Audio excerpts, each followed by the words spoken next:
خانواده مکرم شهید عزیز مجید قربانخانی، آقای افضل قربانخانی پدر گرامی شهید. سلام علیکم. خوب هستین جان؟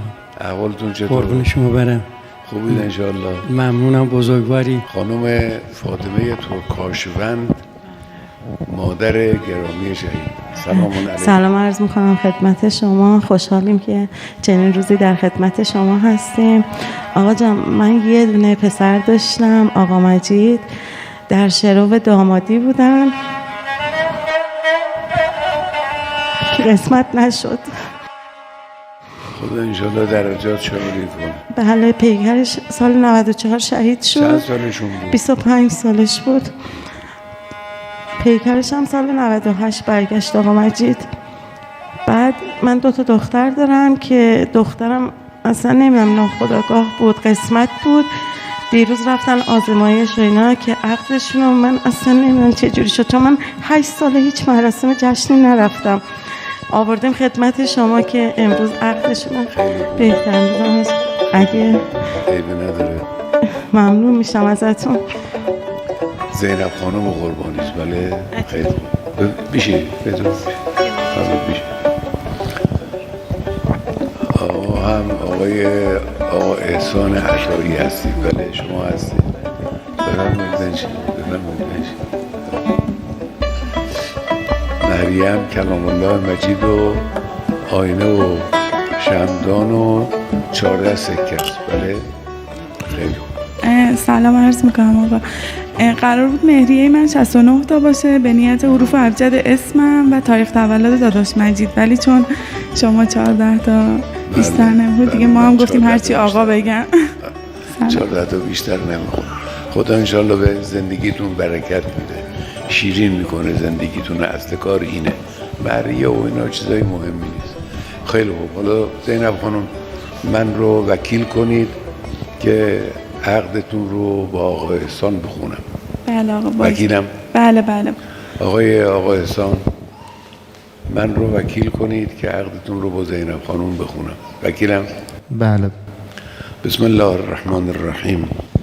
علی کتاب الله و سنت نبیه و منهاج امیر المؤمنین و الائمه المعصومین علیهم السلام. به همسری دائمی دادم خانم زینب قربانخانی رو به آقای احسان عطایی هارونیه به مهریه کلام الله، آینه و شمدان و 14 سکه بهار آزادی و به شروطی که در عقدنامه قید شده. اون شروطم جزو موارد عقد ماست. همسری خانم زینب قربانخانی را برای آقای احسان عطایی هارونیه قبول کردم به همون مهریه و همون شروط. انکحت و موکلتی زینب لموکلی احسان علی الصداق و علی الشروط. قبلت النکاح لموکلی احسان علی الصداق و علی الشروط. زوجت موکلتی زینب بموکلی احسان علی المهر و علی الشروط. قبلت التزویج لموکلی احسان علی المهر و علی الشروط. انشاءالله مبارکه.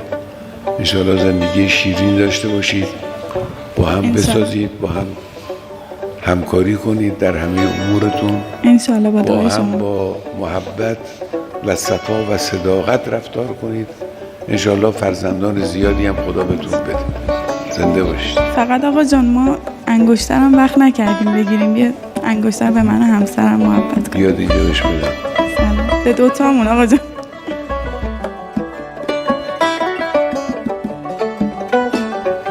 خدا انشاءالله حفظتون کنه.